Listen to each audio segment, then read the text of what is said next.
तो अगर एक आईना बुरी तरह से चटक जाए और उसमें दिखने वाली तस्वीर एकदम टेढ़ी मेढ़ी नजर आने लगे, तो क्या उस तस्वीर को ठीक करने के लिए आईने पर पेंट करना कोई समझदारी है? बिल्कुल नहीं। वो तो बस एक धोखा होगा। हाँ, जाहिर है। लेकिन जब हम दुनिया की अशांति, तनाव और उलझनों को सुलझाने की बात करते हैं ना, तो अक्सर हम यही करते हैं। मतलब हम बाहरी सतह पर पेंट करने की कोशिश करते हैं, संधियां बनाते हैं, कानून थोपते हैं, लेकिन जो बुनियादी आईना है, यानी इंसान की खुद की चेतना, उसे वैसे ही चटका हुआ छोड़ देते हैं।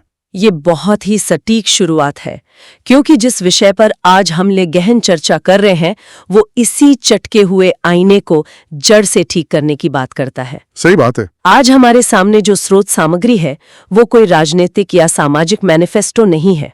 यह ब्रह्मा कुमारीज की एक मुरली का विस्तृत सार है। मतलब ये एक ऐसा आध्यात्मिक दस्तावेज है जो दुनिया की समस्याओं को बाहर से नहीं बल्कि पूरी तरह से चेतना के स्तर से देखता है। और आज हमारा मिशन भी यही है। इस गहन चर्चा के जरिए हम ये समझेंगे कि दुनिया में शांति स्थापित करने की असली शुरुआत आखिर होती कहाँ से है। हम रोजमर्रा की मानसिक उलझनों को, जिन्हें यहाँ माया कहा गया है, कैसे पार कर सकते हैं। और सबसे दिलचस्प बात यह है कि इस दस्तावेज के अनुसार जीवन की इन बड़ी लड़ाइयों को एक संघर्ष की तरह नहीं बल्कि एक खेल की तरह देखा जा सकता है। बिल्कुल। इस स्रोत की सबसे बड़ी खासियत यही है कि ये केवल दार्शनिक बातें नहीं करता। ये ज्ञान को जीवन में कैसे उतारा जाए, इसका एक बहुत ही व्यवहारिक ब्लूप्रिंट सामने रखता है। हाँ, थ्योरी से ज्यादा प्रैक्टिकल है। एकदम। ये हमें बताता है कि अगर हमें समाज या दुनिया को बदलना है तो सबसे पहले हमें अपने खुद के ऑपरेटिंग सिस्टम को, अपनी बुनियादी पहचान को समझना होगा। ठीक है, तो इस विचार को थोड़ा विस्तार से समझते हैं। दस्तावेज की शुरुआत में ही एक बहुत ही दिलचस्प और जाने माने मुहावरे का इस्तेमाल किया गया है, चैरिटी बिगिंस एट होम। हाँ, ये काफी गहरा पॉइंट है। मतलब आम बोलचाल में हम इसका अर्थ ये निकालते हैं कि किसी भी दान, पुण्य या भलाई के काम की शुरुआत अपने सगे संबंधियों या परिवार से करनी चाहिए। लेकिन यहाँ इसका जो अर्थ दिया गया है वो पूरी तरह से आध्यात्मिक है। जी। यहाँ कहा गया है कि आध्यात्मिक ज्ञान सबसे पहले उन्हें दिया जाना चाहिए जो पहले से ही देवी देवता, धर्म, भगवान या गीता में श्रद्धा रखते हैं। इसे समझने के लिए हमें मानव मनोविज्ञान को देखना होगा। हर इंसान की चेतना का स्तर अलग अलग होता है। यहाँ घर का मतलब ईंट पत्थर की कोई इमारत या सिर्फ लौकिक परिवार नहीं है। अच्छा, तो ये आध्यात्मिक परिवार की बात कर रहा है। बिल्कुल। स्रोत स्पष्ट करता है कि जो आत्माएं सत्य के करीब हैं, जिनकी चेतना पहले से ही आध्यात्मिक दिशा में झुकी हुई है, उन्हें ये गहरा ज्ञान देना कहीं ज्यादा आसान होता है। अगर मैं इसे एक उपमा के जरिए रखूं, तो ये ऐसा है जैसे किसी व्यक्ति को एडवांस क्वांटम फिजिक्स पढ़ाना। अगर हम उस व्यक्ति को ये विषय पढ़ाने बैठें जिसे बुनियादी विज्ञान में पहले से ही दिलचस्पी है, तो वो उसे जल्दी ग्रहण करेगा। एकदम सही। लेकिन अगर हम किसी ऐसे व्यक्ति को पकड़ लें जिसे विज्ञान से कोई वास्ता ही नहीं, तो वो न सिर्फ बोर होगा बल्कि शायद विरोध भी करे। पानी उसी बर्तन में ठहर सकता है जिसका मुंह ऊपर की तरफ खुला हो। हाँ, उल्टे रखे बर्तन पर चाहे कितना भी पानी डालो, वो बह ही जाएगा। और इसी बात को अगर हम आगे बढ़ाएं तो उस खुले हुए बर्तन में जो सबसे पहली चीज डाली जाती है वो है अपनी खुद की पहचान का एहसास। पहचान का एहसास। जी।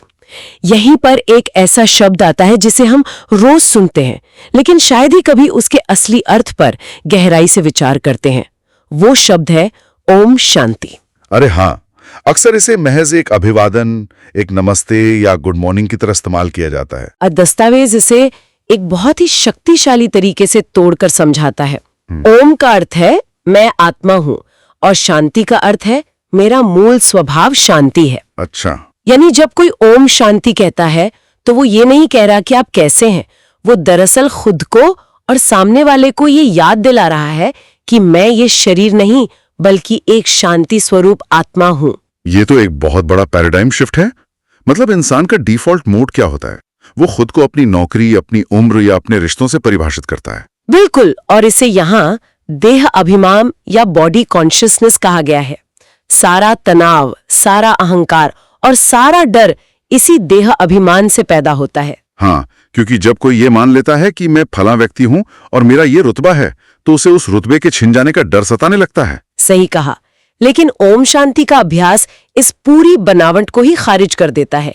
ये चेतना को शरीर के सीमित दायरे से निकालकर आत्मा के असीमित और शांत स्वरूप में स्थापित करता है। हाँ, यहीं से एक बहुत ही स्वाभाविक सवाल उठता है।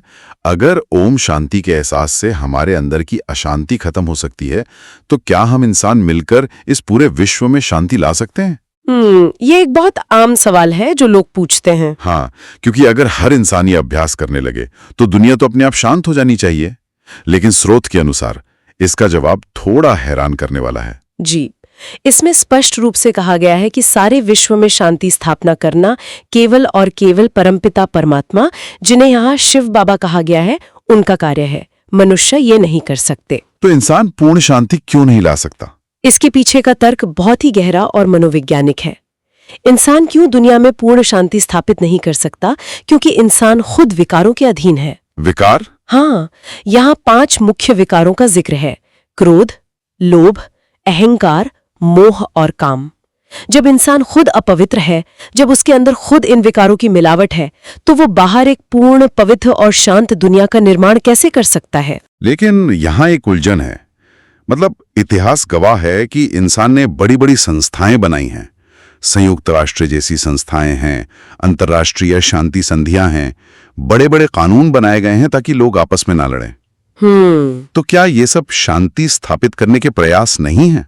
प्रयास जरूर हैं, लेकिन वे बाहरी हैं। बाहरी कानून इंसान के व्यवहार को कुछ हद तक नियंत्रित कर सकते हैं, डर पैदा कर सकते हैं, लेकिन वे इंसान के अंदर बैठे क्रोध या अहंकार को जड़ से खत्म नहीं कर सकते। ये पॉइंट तो है। एक शांति संधि 2 देशों की सेनाओं को रोक सकती है, लेकिन वह उन देशों के नेताओं के मन में बैठे लोभ को नहीं मिटा सकती। जब तक नदी का स्रोत गंदा है, तब तक उससे निकलने वाला पानी कभी पूरी तरह साफ नहीं हो सकता। बाहरी दबाव से लाई गई शांति हमेशा अस्थायी होती है। समझ गया। यानी जब तक इंसान खुद अंदर से नहीं बदलता, तब तक दुनिया नहीं बदल सकती। बिल्कुल। और यही कारण है कि स्रोत यह कार्य परमात्मा का बताता है। परमात्मा का विशेष कर्तव्य है सृष्टि के आदि, मध्य, अंत का ज्ञान देना, राजयोग सिखाना और पतित को पावन बनाना। परमात्मा इन मानवीय विकारों से परे है, इसलिए जब आत्मा उस निराकार परमात्मा को पहचानती है और खुद पवित्र बनती है, केवल तभी सच्ची और स्थायी शांति स्थापित होती है। ये बात सोचने पर मजबूर करती है कि अगर आज दुनिया इन विकारों के कारण इतनी अशांत है, तो क्या हमेशा से ऐसा ही था? स्रोत इस विषय पर सृष्टि चक्र का एक बहुत ही दिलचस्प, ऐतिहासिक और आध्यात्मिक नजरिया पेश करता है। हाँ, यहाँ समय के 2 बहुत ही विपरीत युगों की तुलना की गई है, रावण राज्य और राम राज्य। रावण राज्य और राम राज्य। जी, यह समय का एक चक्रीय सिद्धांत है। दस्तावेज वर्तमान समय को रावण राज्य या कलयुग कहता है। ये वो दौर है जहाँ 5 विकार पूरी तरह से हावी हैं। मतलब हर तरफ दुख, अशांति और झगड़े हैं। बिल्कुल। इंसान देह अभिमान में इतना फंस चुका है। और इसके बिल्कुल विपरीत है राम राज्य या सतयुग, जिसे गोल्डन एज भी कहा गया है। यह वो समय था जहां 100% पवित्रता, सुख, शांति और दैवी गुण थे। और सबसे चौंकाने वाली बात यह है कि स्रोत के अनुसार यह कोई काल्पनिक दुनिया या किसी दूसरे ग्रह की बात नहीं है। जी नहीं, ये इसी धरती की, विशेषकर भारत की बात हो रही है, जिसे कभी स्वर्ग माना जाता था। लेकिन राम राज्य से रावण राज्य तक का ये पतन हुआ कैसे? ये एक बहुत अच्छा सवाल है।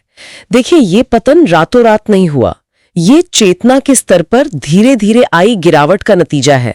स्रोत में प्राचीन देवता धर्म वालों के 84 जन्म का जिक्र है। 84 जन्म? हाँ, इसे एक बैटरी की तरह समझें। सतयुग में आत्मा की बैटरी 100% चार्ज थी।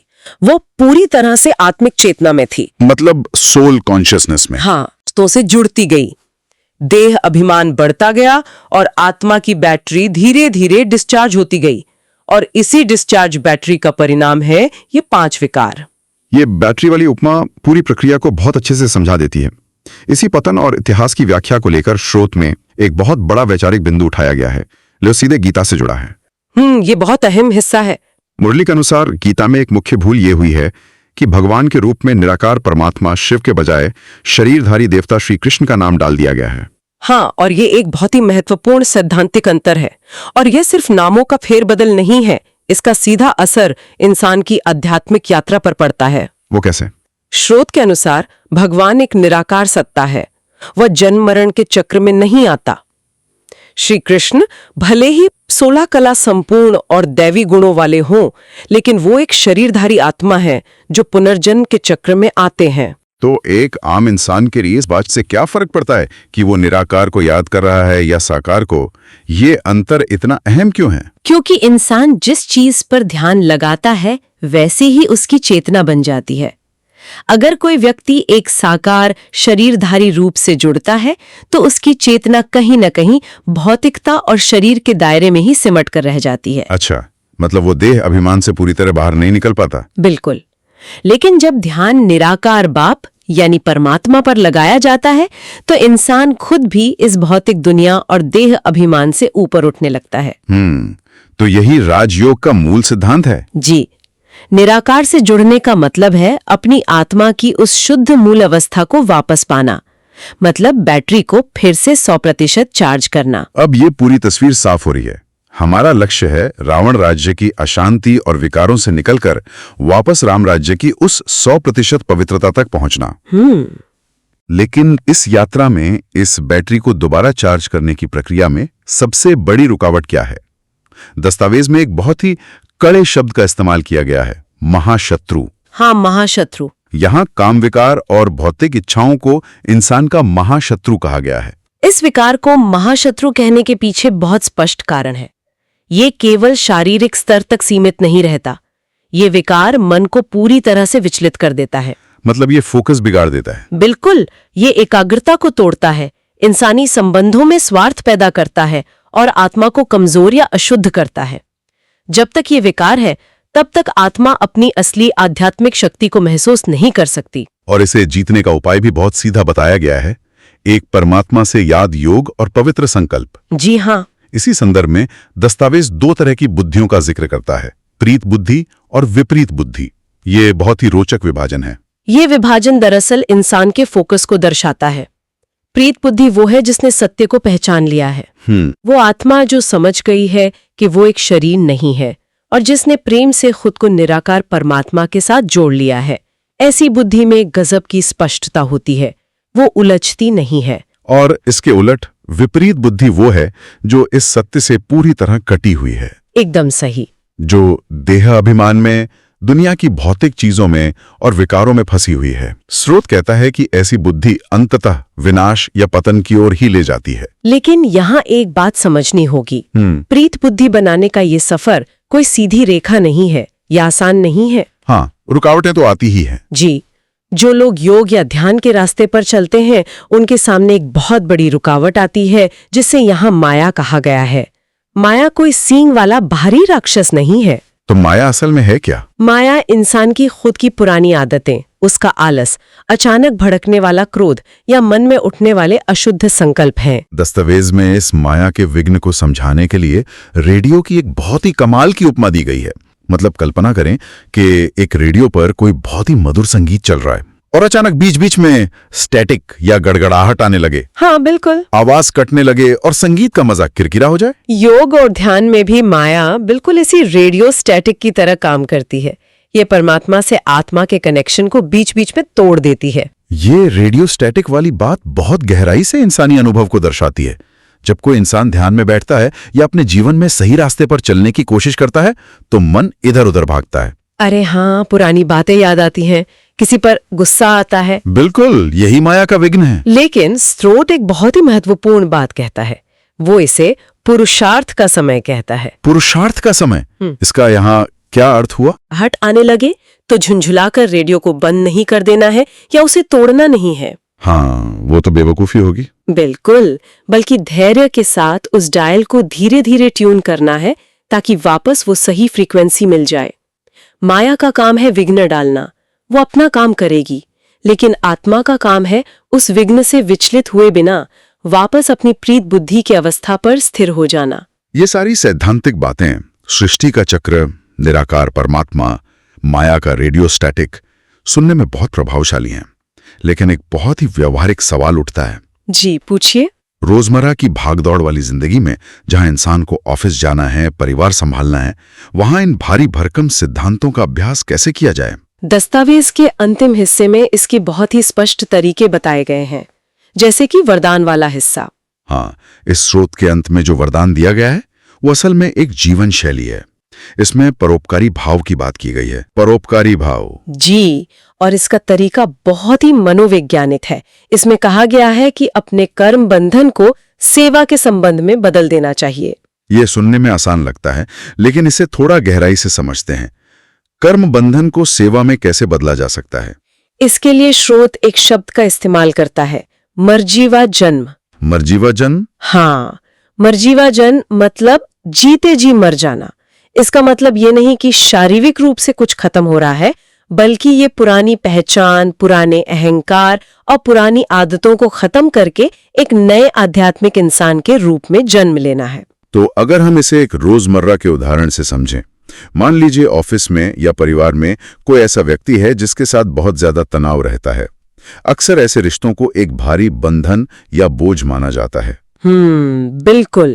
इंसान उस व्यक्ति की कमजोरियों पर ध्यान देता है, उससे नफरत करने लगता है या उससे बचने की कोशिश करता है। और यहीं पर वो बदलाव लाना है। जब हम मर्जीवा जन्म की स्मृति में होते हैं तो हम उस रिश्ते तो एक बोझ की तरह नहीं, बल्कि एक सेवा के अवसर के रूप में देखते हैं। अच्छा। हम उस अपकारी आत्मा पर, यानी उस व्यक्ति पर जो हमें नुकसान पहुंचा रहा है, क्रोध करने के बजाय दया करते हैं। दया उस इंसान पर जो बुरा व्यवहार कर रहा है। हाँ, क्योंकि एक आध्यात्मिक नजरिए से हम ये समझ जाते हैं कि वो इंसान खुद विकारों के वश में है, चाहे वो अहंकार हो या क्रोध। वो खुद अंदर से दुखी और बीमार है। ये सोचने वाली बात है। जब हम नफरत की जगह रहम दिल बनकर उस पर तरस खाते हैं तो वो भारी कर्म बंधन अचानक एक हल्की सेवा में बदल जाता है। सामने वाले का व्यवहार चाहे न बदले, लेकिन हमारे मन का सारा तनाव और कड़वाहट उसी पल खत्म हो जाती है। ये तो रिश्तों को देखने का पूरा नजरिया ही बदल देने वाली बात है। मतलब बोझ को एक झटके में खत्म कर देना। इसी तरह दस्तावेज में एक स्लोगन भी दिया गया है, सदाकाल के वैरागी बनो। हाँ, सदाकाल का वैराग्य। भारी आर्थिक नुकसान हो गया तो लोग कहते हैं कि बस अब दुनिया से मन उठ गया। लेकिन स्रोत स्पष्ट करता है कि किसी दुख या चोट की वजह से आया वैराग्य अल्पकाल यानी थोड़े समय का होता है। हाँ, टेम्परेरी होता है। बिल्कुल। जैसे ही परिस्थिति ठीक होती है या कोई नई खुशी मिलती है, इंसान वापस उन्हीं पुरानी आदतों और मोहमाया में लौट जाता है। इसे अक्सर शमशान वैराग्य भी कहा जाता है। तो फिर सदाकाल का वैराग्य क्या है? सदाकाल का वैराग्य वो है जहां इंसान किसी मजबूरी या दुख के कारण नहीं, बल्कि गहरी समझ के कारण पुरानी आदतों, विकारों और देह अभिमान से हमेशा के लिए दूरी बना लेता है। इसका मतलब ये नहीं है इंसान दुनिया छोड़ दे। वो इसी दुनिया में रहता है, अपने सारे कर्तव्य निभाता है, परिवार के साथ रहता है, लेकिन अंदर से वो एक कमल के फूल की तरह होता है, पानी में रहते हुए भी उससे अछूता। विकारों का कीचड़ उस पे असर नहीं करता। क्या बात है। और अब हम इस पूरे दस्तावेज के शायद सबसे गहरे और सबसे विचारोत्तेजक हिस्से पर आते हैं, अव्यक्त इशारा। ये मेरा पसंदीदा हिस्सा है। इसमें महज कुछ शब्दों में एक बहुत बड़ा जीवन दर्शन छुपा है। लाइन है, माया का वार वार नहीं, खेल है। सच कहूं तो ये एक पंक्ति इंसान के मनोविज्ञान को पूरी तरह से पलट सकती है। हम जीवन की चुनौतियों को कैसे देखते हैं, ये सब कुछ तय करता है। बिल्कुल। अगर हम रोजमर्रा की समस्याओं को, मन में उठने वाले तूफानों को या बाहरी बाधाओं को एक युद्ध या वार समझेंगे तो उसका परिणाम क्या होगा? अगर हम इसे युद्ध समझेंगे तो हम हमेशा अलर्ट रहेंगे। हमारे अंदर एक डर बना रहेगा कि कोई हम पर हमला कर रहा है। हम हर चीज को खुद पर एक व्यक्तिगत हमले की तरह लेंगे और जाहिर है इस लगातार संघर्ष में हम बहुत जल्दी थक जाएंगे। युद्ध हमेशा तनाव ही पैदा करता है। एकदम सही। लेकिन क्या हो अगर हम उसी समस्या को, उसी माया के विघ्न को एक खेल समझे, मतलब एक गेम? खेल में भी तो चुनौतियां होती हैं। हाँ, होती हैं।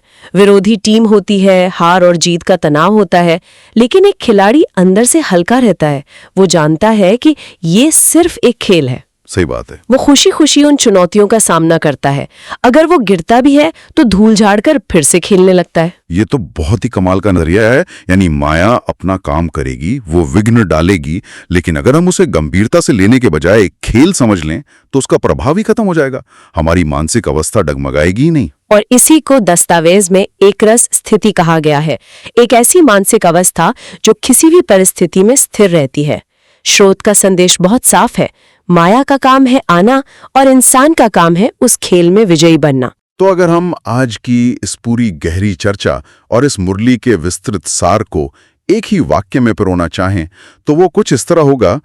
एक निराकार परमात्मा से सच्ची प्रीत रखो, खुद को शरीर नहीं बल्कि एक शांति स्वरूप आत्मा समझकर पवित्र बनो, अपने भीतर बैठे उन 5 विकारों पर विजय पाओ, हर इंसान के साथ सेवा और दया का संबंध रखो और जीवन में आने वाले हर विघ्न को एक भारी युद्ध नहीं बल्कि एक खेल समझकर उसे पार कर लो।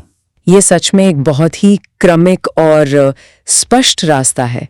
ये इंसान को उसकी अपनी आंतरिक अशांति से निकालकर एक सच्ची, स्थायी और अटल शांति तक ले जाने का एक नक्शा है। बिल्कुल। आज की ये चर्चा सच में जीवन की उलझनों को देखने का एक बिल्कुल नया चश्मा देती है। बाहरी दुनिया को ठीक करने से पहले उस चटके हुए आईने को अंदर से ठीक करने की बात करती है। जी हाँ। और अब इस गहन चर्चा के समापन पर एक ऐसा विचार है जिस पर हम सबको गौर करना चाहिए। आज हमने आत्मा, परमात्मा, रावण राज्य और माया के बारे में बहुत सी गहरी बातें समझी, लेकिन इसका असली इम्तिहान तब होता है जब हम इसे अपनी रोजमर्रा की जिंदगी में उतारते हैं। सोचिए जरा, अगर कल सुबह हम उठें और दिन भर में हमारे सामने कोई समस्या आए, हो सकता है वो भयानक ट्रैफिक जाम हो, ऑफिस में किसी सहकर्मी का बहुत ही बुरा व्यवहार हो या कोई अचानक आने वाली आर्थिक या मानसिक परेशानी हो, जो कि बहुत आम बात है। हाँ, अगर हम उस पल को एक भारी मुसीबत या एक युद्ध की तरह देखने के बजाय एक वीडियो गेम के अगले लेवल की तरह देखें तो क्या होगा? नजरिया ही बदल जाएगा। अगर हम उस परिस्थिति को देखकर सोचें कि अच्छा, तो यह है आज का नया लेवल, देखते हैं इसे कैसे पार करना है, क्या उस परिस्थिति को एक खेल समझने मात्र से ही उस समस्या का मानसिक बोझ उसी पल आधा नहीं हो जाएगा? बिल्कुल हो जाएगा। यह एक ऐसा विचार है जो हमारे जीने का तरीका पूरी तरह से बदल सकता है। इसी गहरे विचार के साथ आज की इस गहन चर्चा को यहीं विराम देते हैं। ओम शांति।